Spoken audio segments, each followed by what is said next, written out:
The Philadelphia 76ers, a disappointing season. We know why it came undone, but are they going to be huge players in the offseason? Well, it seems like it. They're better. Michael Bolton. Thanks, Josh. It's Michael Bolton here, and it's time for another episode of the Locked On Fantasy Basketball Podcast. Let's get to it. Let's get to it, indeed.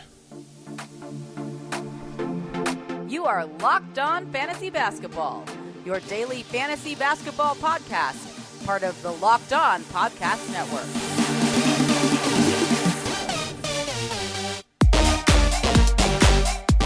Hello and welcome to the Locked On Fantasy Basketball Podcast, brought to you by Basketball Monster. My name is Josh Lloyd, and like crocodiles, I'm going to live forever. I'm also the lead fantasy analyst at basketballmonster.com, and you can find me on Twitter as always, at redrock_bball, on TikTok at redrock_bball, and on Instagram at Locked On Fantasy Basketball. Today's episode is brought to you by Game Time. Download the Game Time app, create an account, and use the code LOCKEDONNBA for $20 off your first purchase. Terms apply. Thank you also for making Locked On Fantasy Basketball your first listen every day. We are free. We're available on all platforms. So if you've got a thumb, I'd like it. Can I have it? Can I borrow it? Just thumb it up. Ring a bell. Flick it with your little finger. I'm sure you got one of those somewhere to spare as well. Leave your comments. And of course, banging legends that you are, I don't even want to see one bang from you. I want to see two. I want you to be a double banger. We are here to talk about the Philadelphia 76ers, their previous season. Told you we'd get back into the team recaps. We're going to get back into draft stuff tomorrow, and then over the next couple of weeks, it's going to be intertwining drafts and team reviews and all that sort of stuff. That's as we head towards the live show for the NBA draft. Not really sure exactly how I'm going to do it, given there's 2 days of the draft now, but as my voice cracks, I think we'll do live shows for both of them. We'll see how we go. That's where we're at with that. All right, we're talking, like I said, we're talking Sixers in the show today. So let's take a look at this squad. Team overview. What do we need to pay attention to on this squad? They finished 47 and 35, but so many of these numbers, like how do we categorize it, given the fact that Joel Embiid missed over half of the season? So they had a plus 2.8 net rating. They were 15th in offense and 11th in defense. Their preseason over-under was actually 48.5, which they would have smashed had Embiid not been injured. That would have been like one of the biggest over-under destructions ever. They were like a 2 seed, I think, when Embiid got hurt, and then was barely able to win a game, really, when he went down. And then he did come back a little bit too early towards the end of the season. I had them at 49 wins, so I went marginally over. I lost, obviously. Would have been a pretty comfortable win had Embiid played, but he didn't, and that is always part of the risk with the Sixers. He was absolutely flying, putting up gigantic numbers. We're going to talk more about that later on. Let's look at what happens for them in the draft at the moment. They have their picks, pick 16 and pick 41. I don't expect that they hold on to those picks necessarily, but we hear so much at every point in every draft. Oh, they're looking to trade these picks, especially, maybe not this one necessarily, but especially the top 10 picks, and they just don't really ever get moved. So you might hear about the Hawks exploring options or the Rockets or whatever. It's just so hard to move those picks. It just doesn't really, the teams will go, I'm not getting enough. I'd rather just take the player and see what happens. Now, the Sixers, again, are always trying to create this giant cap space to get someone like Paul George is always the name that's thrown around, and maybe they do get him on that 5-year max contract, or 4-year max contract, sorry. And maybe they use these draft picks to package up with guys to get other players to be able to play with George and Embiid and Maxey. We'll find out, but I'm not certain that they're going to be holding on to these selections. Their most common starting lineup for the season is the one that I guess you probably expect. Tyrese Maxey, D'Anthony Melton, actually Nico Batum, Tobias Harris, and Joel Embiid. Maybe you don't expect that Batum was in there. And that lineup was also their most successful lineup with a whopping plus 33.3 net rating. That is one of the best lineups in the entirety of the NBA. And again, that goes to show just how dominant this team was. Now, I haven't even addressed the part of this season where they had James Harden, and he never played for them, of course. We'll talk about that when we talk about some of the individual players, but they did all of this and were this successful with a lineup that didn't have a training camp together, which includes Batum there, and being that good is actually pretty impressive. And that's why it's so hard to judge this season, because losing Embiid, they also lost Maxey for a period of time. D'Anthony Melton basically didn't play the entirety of the second half of the season, and came back and then wasn't the same and then was hurt again. Everything's all over the place in terms of how we view this team. And now we get into the stage of looking at free agency where everybody's a free agent. There is one player on this team with a guaranteed contract. One. It's Joel Embiid. One. There's only 4 guys under contract, and 2 of those have non-guarantees and one's a team option. There's one player. It's crazy. The restricted guys.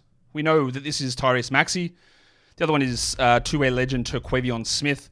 Maxey's going to get a max contract. I don't think he gets a player option, but he'll get a 5-year, whatever that price ends up being, 220 or something, whatever it is. He'll get a max contract, pretty simple, but they've got the bargaining power of his low cap hold to be able to bring in somebody like that Paul George rumor that we just keep hearing for this team.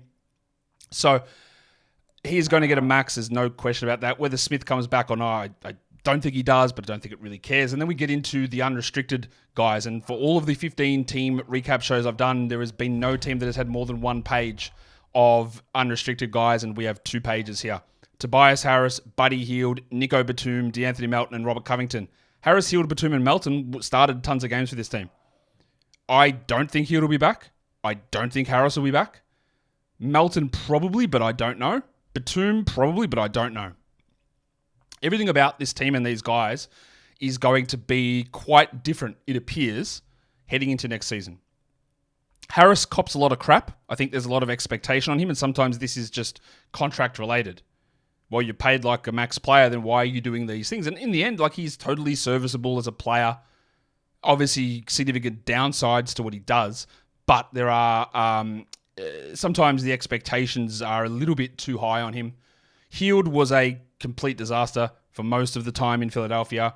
Batum was great, and Melton was great as well, but there's always something about Melton. We'll talk about him a little bit later on. That's not all the unrestricted guys, because we've got Kyle Lowry, who came across and started. We've got Mo Bamba, who was a third stringer, who started at times as well. You've got Kelly Oubre, who was, again, he's like the reverse to Anthony Melton, where with Melton, I go, why are teams not playing him as much? And I go to Oubre and I go, why are teams playing him? Like, what are we doing? Why are you giving him this many minutes? And it consistently happens. So there's some sort of disconnect between me watching, looking at numbers, and how the coaches view these guys, which is cool because I'm not a coach, obviously. KJ Martin also and Cam Payne are unrestricted free agents. So much of what all of these, there's 10 unrestricted names that we had here. Yeah, they're going to have to eliminate the cap holds of most of these guys to be able to, if they are affording or looking to bring in a Paul George, and then we get into exceptions and minimums and trades and all that sort of stuff. So you would think the vast majority of these players, unless they're taking minimums, which probably is a Lowry and a Bumba, Martin, Payne, they could all be minimum players. They could all be back under that scenario, but your Hields and Harrises and Meltons, they might not be. Batum probably going to be a minimum guy as well. Jeff Doughton has a team option. I think Doughton's got maybe a little bit of something there with him in terms of just being a reserve level guard. But then the next one is the non-guarantees. And there are 2 players on this list who are part of the 4 players who are under contract. One of them is Embiid. One of them is the team option on Jeff Doughton. And then there's a non-guarantee for Paul Reed, and there is a non-guarantee on Ricky Council, who started the year as a 2-way guy and then got converted to a full contract. Now, Reed's is a $7.7 million contract. It's non-guaranteed this season and next season. I believe it guarantees if they make the second round of the playoffs, which they did not.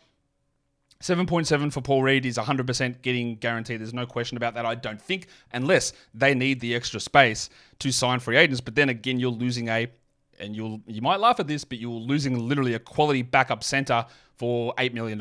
And you can't likely replace that if you do have to end up cutting him and removing the cap hold and removing his contract from the books. That's going to be very hard to replace. I do think Reed will be back. I don't think they have to get rid of him in order to sign a max guy, but that is worth monitoring here. I think that he is one of those players that is under contract, but also might not be. Today's episode is brought to you by the Game Time app. The NBA Finals. We could be, by the time you're watching this show, because I'm recording this a day in advance, we could already know one of the participants. Boston could be through. And you might be saying, I need to get these tickets to go see my Celtics in the NBA Finals. Well, Game Time is the place where you can go to get these tickets. Killer last minute deals, all in pricing, views from your seat, plus the lowest price guarantee. There's no better place in the world to get tickets for NBA games.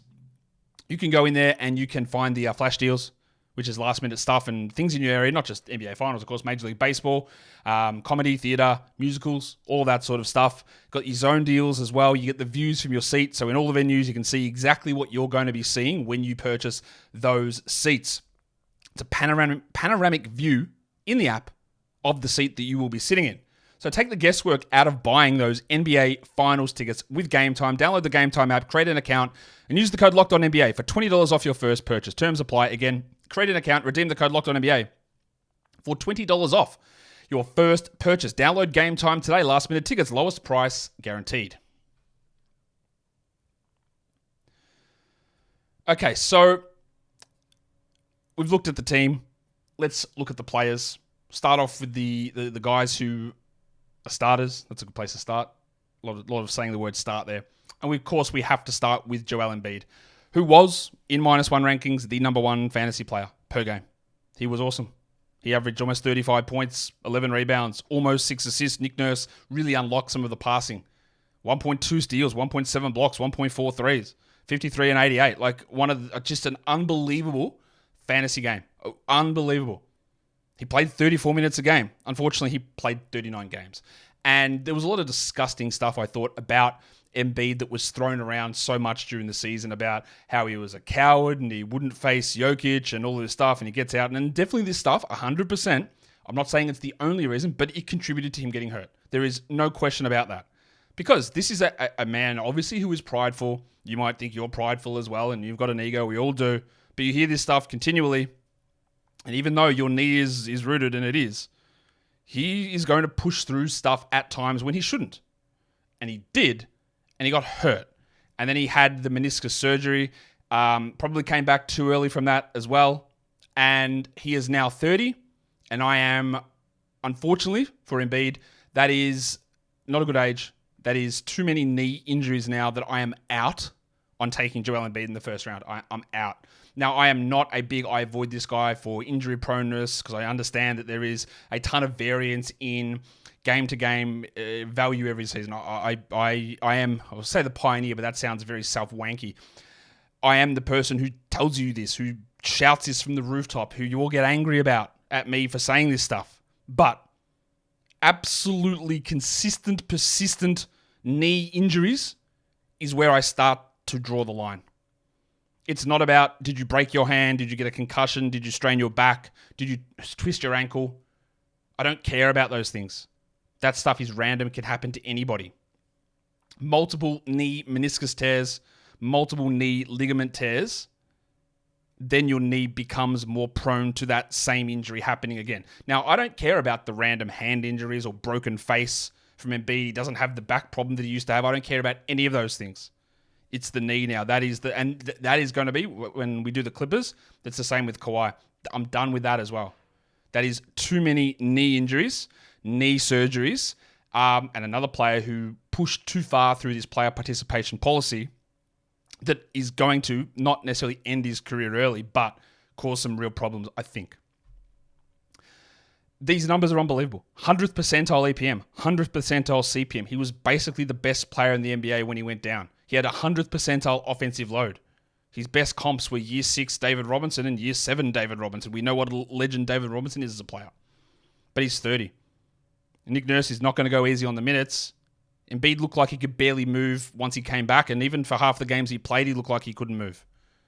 I'm just not doing it. Look at this. This is how dominant he was. He played 39 games and he was 51st on Yahoo's total rankings. Now, there's obviously the turnovers and that. All that. We know how some of their rankings are whack.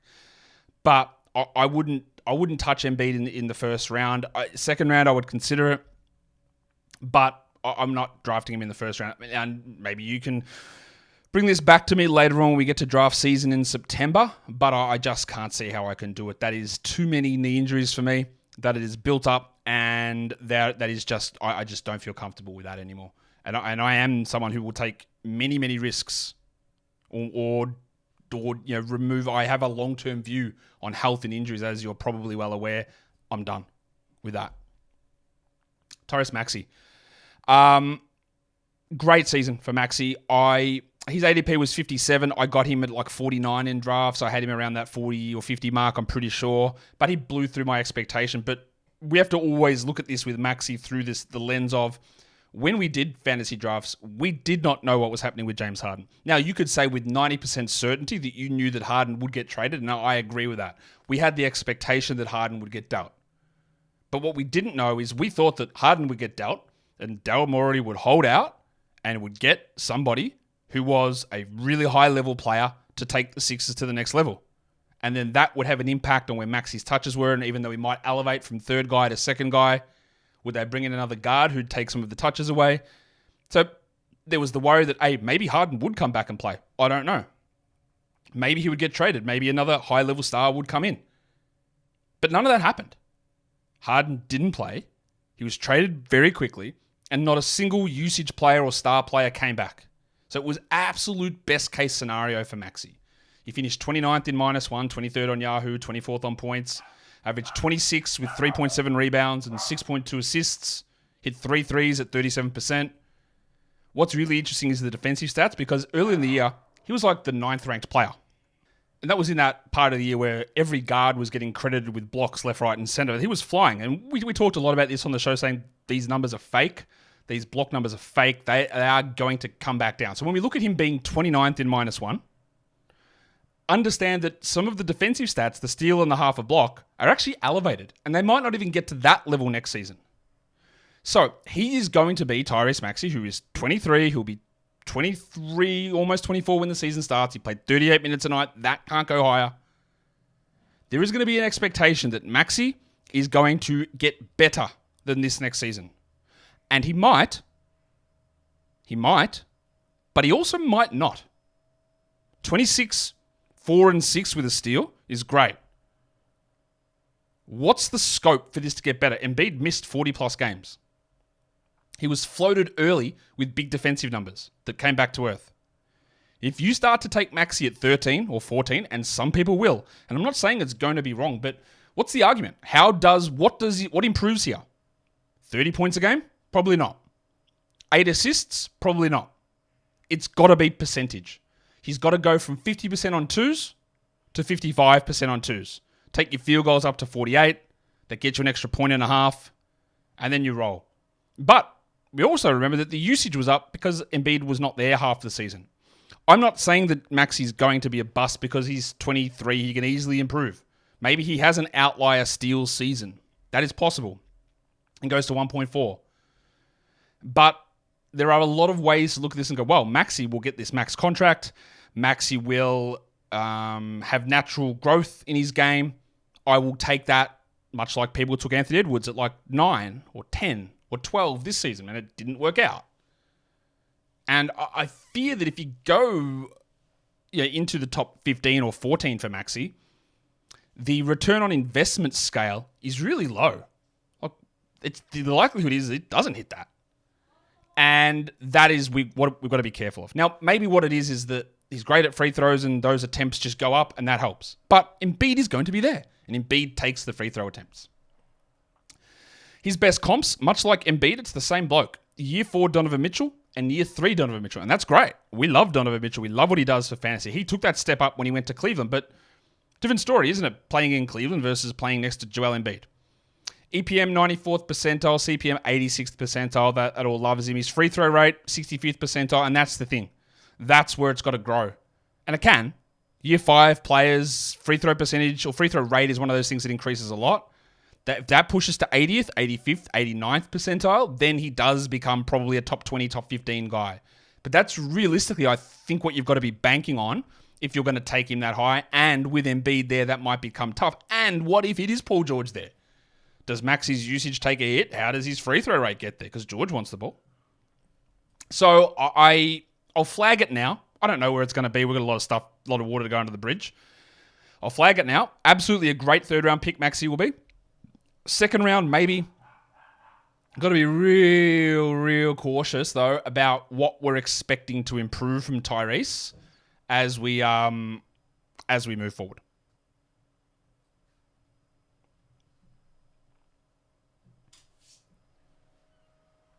So, Yeah, I'd love to hear your thoughts on Maxey or your thoughts on Maxey and your thoughts on my thoughts on Tyrese Maxey. Let's talk about the thick hogsman himself, Tobias Harris. I was out on Harris. I had him at about 110th. His ADP was 90th. He finished 82nd in -1. Now, this is one of those ones where you're going to go, Yahoo's got him ranked 45th, and that is just garbage. That is just not accurate. Do not come at me with any arguments about Tyrese or Tobias Harris being a top 50 player. That is just one of the poster child arguments for those rankings are wrong, and they do not give you any indication of value whatsoever. Him being 82nd is also, I think, probably overvaluing what he did. He was quite solid early in the season and then fell off horribly. He was like 140th for the last 2 months or 6 weeks. And he's probably going to be on a different team. And I probably be in the situation of fading him yet again. 17 and 6 with 1.3 triples, 3 assists, a steal, 0.7 blocks. He shot 49 and 88, 54 on twos, 35 on threes. Like just the most mid bloke using the actual original definition of mid, not the new definition of mid, which means the worst. The meaning like just boring us. That's why we gave him the thick hogsman nickname, because this bloke's boring. Can we get some excitement in there? Maybe he is rocking a big Coke can down there. The old girth master. Maybe that's what's happening. Just get some sort of fired upness about him. Now, he could go to a bad team, and Harris can do this. He could average 20 and 8. He could get 4 assists. He's not going to get big defensive numbers. He could do that. He could do that. The team goes nowhere. But we also saw at the end of the season when Embiid was out, he didn't really step up at all. He was, in fact, horrible most of that time. And he is 32. He's 2 years older than Embiid, amazingly. And while we've seen Harris in different roles step up into larger production, at age 32, and given the evidence that we saw when Embiid was out down the stretch of this season, maybe he can't do that anymore. Maybe he can't actually ramp usage back up. Maybe he is just at best case slightly better Harrison Barnes. Hey, sidebar. We haven't done many sidebars lately. If you're from Philadelphia, looking on the YouTube video here of these alternate jerseys that say filler across the chest, do you ever call Philadelphia filler? I feel like you don't. I feel like nobody in Philadelphia would call Philadelphia filler. Maybe I'm wrong. It'd be like someone in a jersey from Melbourne and it says Melbs across the front. I know, hear people say it. It's mainly people from other cities and other states that say just going down to Melbs. I don't think anyone in Melbourne calls it Melbs. Maybe I'm wrong. Maybe other Melbourne people will come out and disagree with me and tell me they call it Melbs. But it'd be like a Melbourne jersey saying Melbs. And I go, bro, we don't do that. Or like an Australia jersey saying Aussie across the front, because we also don't call ourselves that. So, Philadelphia people, is filler real? Like, do you call yourselves filler? Yeah, I'm from Filler. I don't think you do. The best comps for Toby Harris were year 12 Gordon Hayward, that's in Charlotte, and year 8 Dan Marley, which is when he was that season in Cleveland. So like Harris is like our expectations just got to be put in the right spot. 74th percentile EPM, 78th CPM. Totally reasonable player, totally solid player. Just work out what you're paying him and what you want him to do. This is what needs to improve. This is where I talk about mid, like take some threes, my guy. 35% is not great, but he's a better shooter than that usually. But only 24th percentile in attempt rate. Got to be better. 34 minutes, 70 games. I will fade him again almost definitely next season. And he'll probably, in total ranking metrics, make me look like I'm wrong. But I don't think I'm going to be. Again, if you want to believe that Tobias Harris, I keep calling Tyrese. If you want to believe that Tobias Harris was a top 50 player, good luck to you in your drafting strategies, because if you think that he is a top 50 player, you will end up in some real trouble. Let's talk about a guy that frustrates me for numbers. That's a good word that I made up, and he's not a real one, but we'll go with it. A number of reasons. Numerous reasons. DeAnthony Melton, because I love DeAnthony Melton. I liked him coming out of USC. I liked him in Phoenix. I liked him in Houston. I loved him in Memphis. I loved him in Philadelphia. I really like what he brings. I don't like the fact that coaches always find a way to drop back what he does. But also, we get into this state where I loved Anthony Melton for a very long time. But then other fantasy analysts, and they are totally on there, completely fine to do this. That is their opinion. But they often will go way above the value of where I think Melton is, and then he starts to get pushed up as this elite option. And I don't think he's quite that. So it ends up feeling like, as much as I love DeAnthony Melton, I end up hating DeAnthony Melton, because I'm just like, well, I'm not taking him at pick 80. What are we doing here? I don't like that about him because, again, I have to meld reality in that every single coach seems to want to hold him back for whatever reason. Even though every advanced stat, every lineup that he's in, every time he's on the court, things go well. Now, he's quite streaky, and that probably bothers coaches a lot. Bothers a lot of fantasy players who have real short-term memory stuff. Not in a negative way, but people go, oh, he shot 0 of 5, man, he's trash. Okay, cool. And then the next game he'll go 4 of 5, and he'll go 4 of 5. Then he'll go 0 of 5, 0 of 3, 0 of 4. He's terrible, the worst. And that's frustrating head-to-head because we're talking small matchup samples here. And that sticks in your head. But overall, his ADP was 119. His -1 was 117th. Now, Yahoo's got him 212th because he only played 38 games, somehow fewer than Embiid, and only played 27 minutes. I don't know where he ends up. I think he's a great player that fits in everywhere, but the next team that plays him 30 minutes a night will be the first. And there's got to be some reason for it. I don't know what it is. I can't figure out what the reason is why he doesn't play 30-plus minutes. Because everything that I see with him suggests he should get 34 minutes. He should play the minutes that Marcus Smart would play. And I say Marcus Smart because that's the best comp here for him. 11 points, 2 threes, 3 assists, 4 rebounds, 1.6 steals. He always does that. Now, to be fair, field goal percentage, really bad, 39%. But it's also worth noting that field goal percentage is a terrible metric of evaluating player efficiency. We still use it in fantasy and will never change, I'm guessing, because people love to use the things that we've used for 40 years. But that's really bad, obviously. 84 from the line, 36 from 3, 43 on 2s. He needs to be way better on 2s. That's got to hit 50. You got to get to 50 there as a low volume guy. The best comps are Marcus Smart year 6 and J.R. Smith year 8. That was Smith, I think, with the Knicks. 85th percentile EPM, 89th percentile CPM. So look, highly impactful, and it's the same every year. And he's regularized adjusted defensive turnover rate, which is an adjusted number. I think it's over a multiple season sample of how much you're creating defensive turnovers, like 96 percentile, one of the best in the NBA. And we know that steals are a variable stat, so having a high number in that, in a long-term regularized number, is a key indicator that you are actually good at that thing. He's only 26, Melton. We'll see him go somewhere. We'll see everyone want to froth him up and think he's playing 30 minutes a night, but I'm going to hold back because, like I said, the next coach who plays him 30 will be the first. And if he does get those 30, then we will get good fantasy numbers. But if you're looking for scoring, that's never going to be what he brings. It's steals, it's some rebounds, it's some threes, it's some assists, it's usually some out-of-position blocks. He's hit his free throws. He hit his threes at a good rate. And he's one of those guys that slides under the radar a bit. He's obviously much worse in points leagues. But as much as I love the guy, as impactful as I think he is, as much as I think teams should be looking at him, they want to replace Kentavious Caldwell-Pope, but you want to do what he does, what he's done for the Nuggets, and this is the guy you look to. But it doesn't matter if I think that. It doesn't matter if you think that. It doesn't matter if every fantasy analyst thinks that. It matters what GMs and coaches think. And that's where I think we end up getting into some problems. I get lots of things wrong when talking preseason projections or anything. I get lots of things right as well. But one of the ones I got the most right, I think, was Bud Hield. I was very much out on him. He had an ADP of 83, and I said, there is no chance that I'm taking him here. None. And sometimes you get ideas, or not ideas, certain things stick in your head. I try to see most comments on YouTube or tweets at me, and I don't remember all of them at all.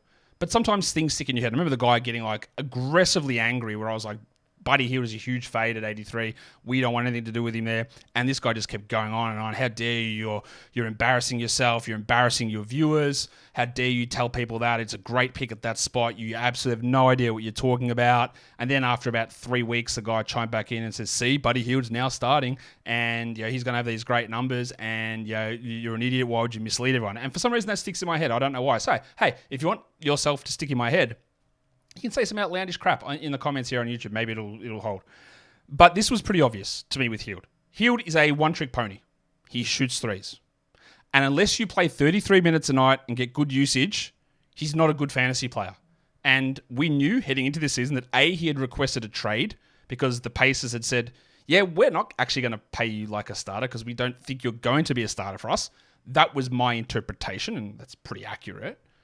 They started Mathurin. Hield played 24 minutes off the bench and was terrible. They made a switch because also Mathurin is terrible. And then Hield started some games, but then he went back to smaller role, and then he ended up getting traded to Philadelphia. In the first week or so in Philadelphia, where everyone was out and players were getting traded, he did amazing things. And again, I was like, this is not going to hold. He's not going to hold in this role. This will not stick. He loses going to Philadelphia. And he lost a lot. And this is another one of these. You look at this and go, he's ADP 83. His Yahoo ranking 68th. Well, he was actually a huge winner draft time. Wrong. One of the biggest wrongs you could ever be. The man played 84 games to begin with. 2 extra games. 84. You saw Mikal Bridges play 83. Go, 83, you're a loser. Playing 84, mate. He does play a lot. 26 minutes a night. 31. He's 31 now. We saw him have... that's just an incredibly misleading number. He's just not that. I don't know. Look, he did have one huge game in the playoffs after being... I think he got DMP'd in some of them. And it was a non-factor. Then he had that one, I think it was a huge first half or second half in one of the games against the Knicks. But overall, is 12 points, 3 rebounds, under 3 assists, 0.8 steals, 44 from the field, 2.6 threes. Is that the 68th ranked player? That's a guy you take in round 6. Well, if you do, just don't play fantasy anymore. I'm sorry, that's just unbelievably not right. And I know this will tell. Well, this is actually the total. It does not matter. That is why I've used so many examples of why looking at these rankings this way is wrong. DeLon Wright better than Giannis by 60 spots 2 years ago. Rob Williams better than Luka Doncic 3 years ago. This one is where we're at. Buddy Hield is a round 7 player, being below average in every single category apart from threes and free throw percentage. That's just entirely inaccurate, entirely misleading. And it just doesn't work. So he will not be... Now, where he finished up, I don't know. But he's not going to be draftable. He's a 3-point streaming specialist who I don't know what team he goes to, and he's 31. His best... And look, at that sort of a guy, he's good. Good shooter. I want you hitting 41%, not 39. Best comps. Year 6, Bogdan Bogdanovic, which is about 2 years ago. And Year 10, Evan Fournier, which I think was first season for Fournier in New York. 68th percentile EPM, 56 CPM. Now, it sounds like I'm telling you Buddy Hield's trash. He's not.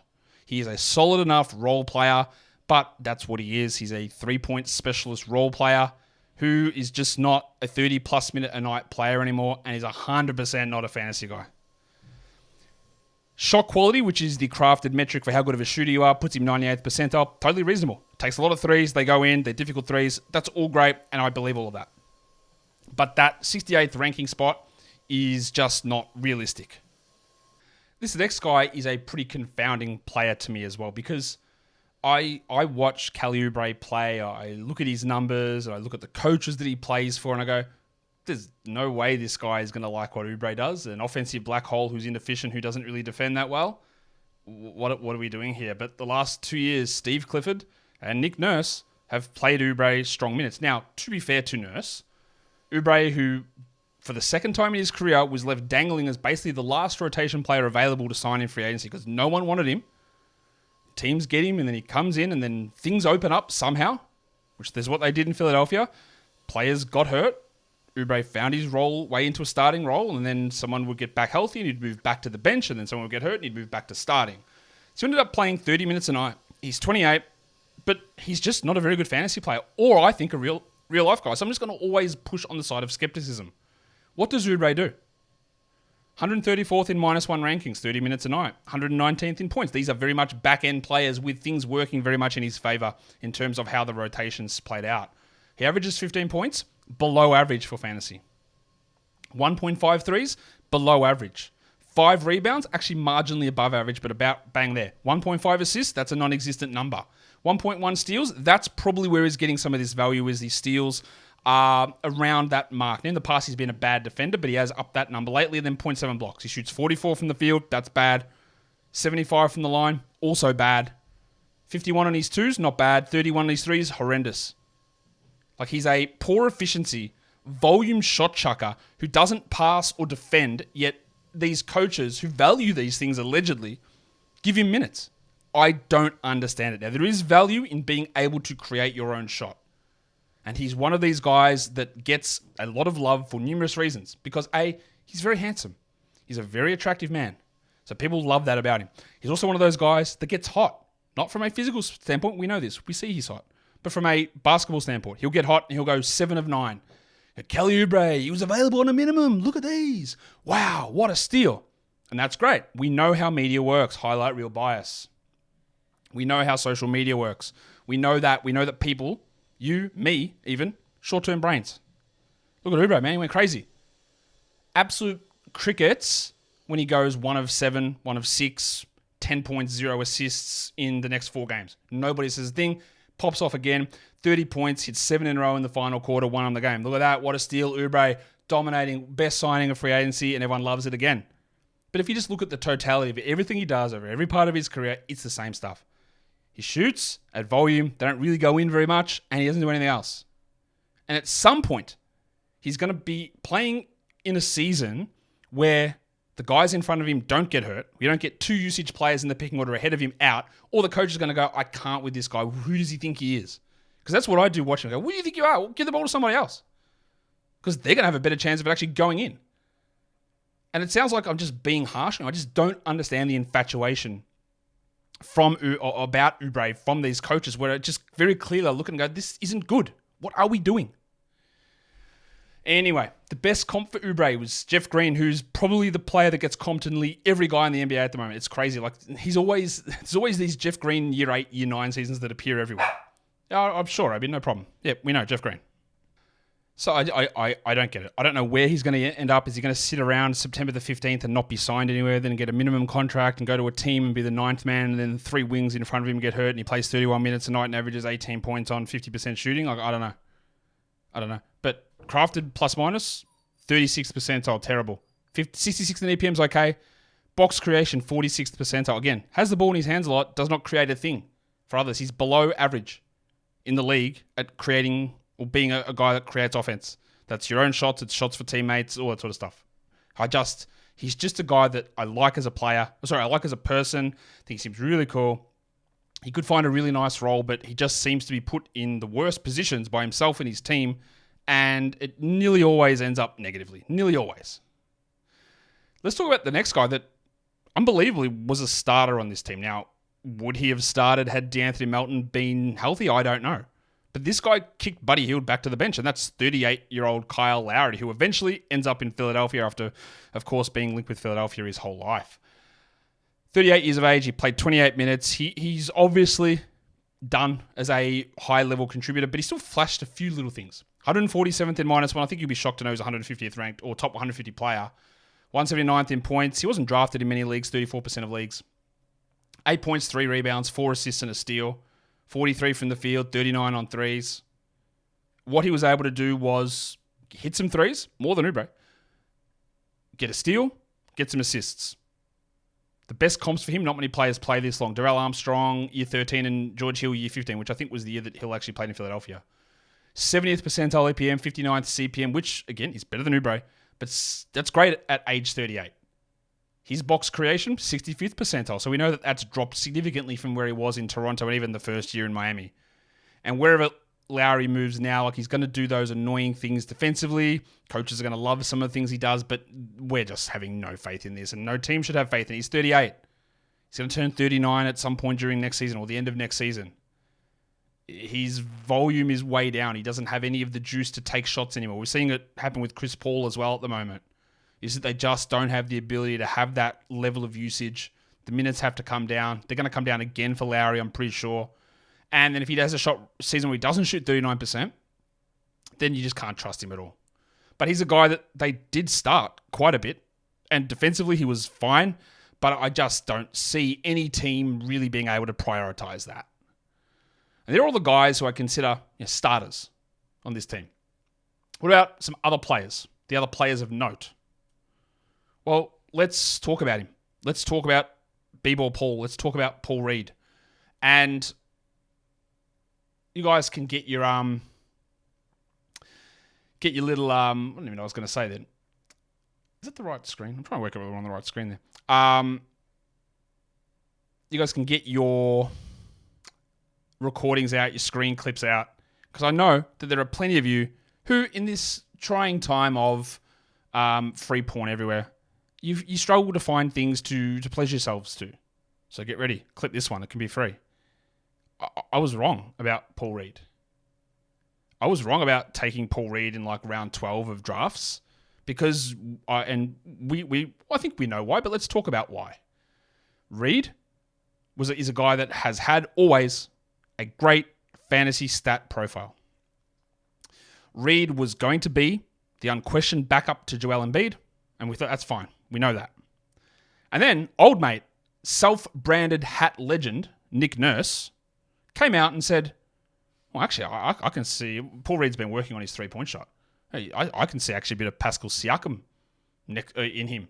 I can actually see that he's going to play some minutes for us at the 4 next to Joel Embiid. And it's like that Vince McMahon meme. Not the one where he says racial slurs, but the one where he sits in the chair and his eyes turn red. You go, he's working on his three-point shot. He's going to play some 4. He's going to play next to Embiid, and you're falling out of your chair. Because if he plays 26 minutes, he's easily a draftable player. He's easily a top 100 guy. If he played 30 minutes, he's a top 60 guy. And of course, that just never happened. He just never played next to Embiid ever. So he ended up playing 19 minutes a night, played every game, he's only 25 Reedy, and still, in 19 minutes a night, he's 166th ranked player. Now, again, much like Buddy Hield, he's ranked 89th on Yahoo. Insane. I could sit here and say, I actually had him at like 102. So what a W for me. I actually got that right. Massive win for me. Huge. Follow my advice. Huge win. No, I got it wrong. Because I listened to what Nick Nurse said, and that's where you're in that conundrum of the coach tells you something and you don't listen to it, and then it comes true. Well, you go, I literally told you and you didn't believe it. Whereas I could come out and say, I don't believe the coach and it doesn't come true. Like you're left in a no-win situation. So then the problem was then Embiid went down and Paul Reed was the guy that I told you everywhere going at him. And of course, people will talk shit about me nonstop because they think that Reed struggled. And then Reed would start, then they'd bench him and he'd play limited minutes and he'd get into foul trouble, and it was all over the place in the end. But in the end, I think that the decision to add Reed is 100% the right one, and I'd say it every single time. Bit like D'Anthony Melton, I guess, is that Reed has impact. Teams are always good when he's on the court. He does things, but coaches just don't always love it. Now, he has struggles. He's not a great player. He's nowhere near a good player. He's nowhere near a great player. He's serviceable. Solid defender. Very good offensive rebounder. Worked on his shooting. Never going to be a usage player. All that stuff. But I think that having the right expectations on a player like this is key. And I guess my preseason expectations were way off. They were too high. We know why, but they were too high. And towards the end, when he was getting sort of shunted back and forward from the lineup with Bumba, who is very clearly a worse player than Reed, it was frustrating. But that's when you just don't need to hold in those scenarios. The same thing's going to happen here. They'll guess that he'll come back. He'll be the backup. He'll have opportunities to put up numbers. And if you're in a deeper bench league, I would draft him and I would hold him as Embiid's backup, but only if you've got stash ability.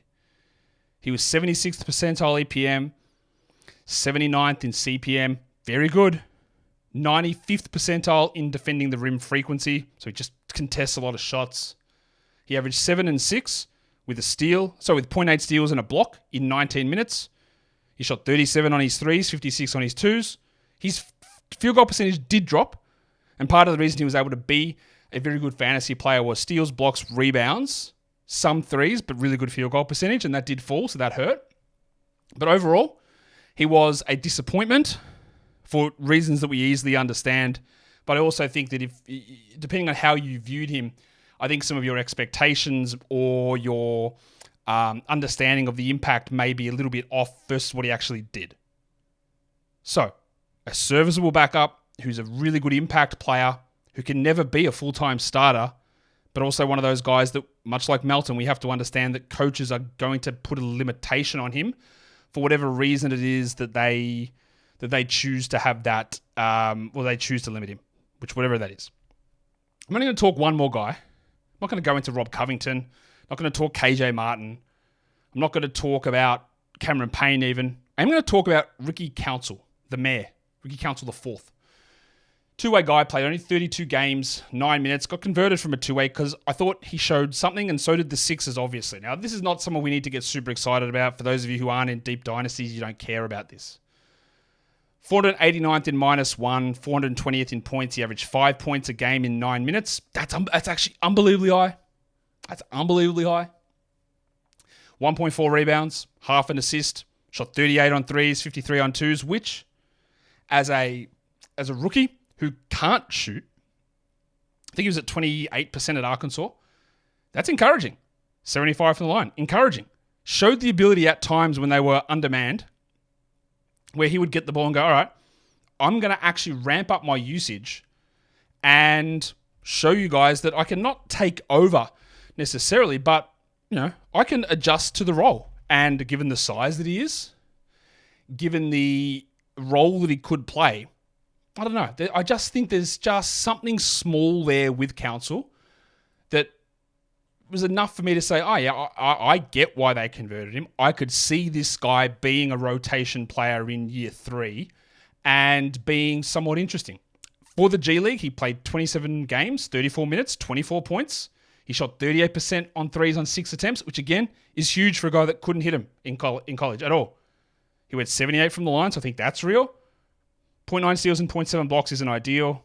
1.9 assists, that's not great, but the good usage, the good scoring, it's just something there with Rick Council. 21 usage in the NBA. Now his rim finishing, terrible. 17th percentile is terrible. Needs to be better at that. EPM at 52nd is pretty good. It's midway in the NBA. That's pretty good. I don't know. I just think it's a name that it's going to take time and it might not ever get there. But just someone that we look at and go, all right, keep that name. Wouldn't be surprised if we get a role coming in his age 24 season, so 2 years from now. Just wouldn't be surprised that we get there. And that's the end of the Sixers. Tomorrow, they still exist, of course, but that's the end of me talking about the Sixers. Tomorrow, what are we going to be talking about? Let's look what draft prospects are actually on the slate tomorrow. My man, Tyler Smith, Bub Carrington. Oh, maybe that's not tomorrow. That might be Friday. What's tomorrow's actually? John Furphy, the dildo. Baylor Shireman. Talk about those guys, and then the next day after that, we'll do some Bub Carrington and Tyler Smith, amongst others. That's what's coming up. But what's coming up for you right now is to hit the thumb, subscribe, bell, blah, blah, blah. Guys, we are done here. I don't know. I was going to say it, won't say it. All good. Thank you so much for listening, everyone. See ya.